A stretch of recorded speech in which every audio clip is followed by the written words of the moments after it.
In this video, I'm going to teach you how to calculate the perimeter, and specifically for the perimeter of a rectangle. So if we have a problem like this that says, what is the perimeter of the rectangle?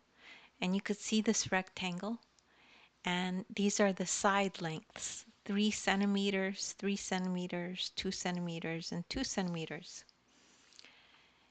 And what you need to know about a rectangle or the perimeter, the total distance around the shape is equal to the perimeter. So the total distance around this shape is equal to the perimeter.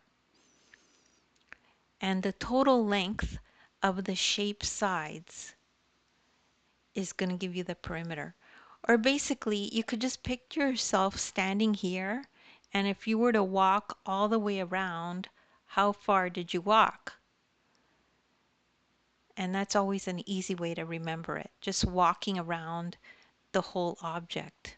So you would walk 3, then you would walk 2, then you would walk 3 again, then you would walk 2. So add all the shape sides to get the perimeter.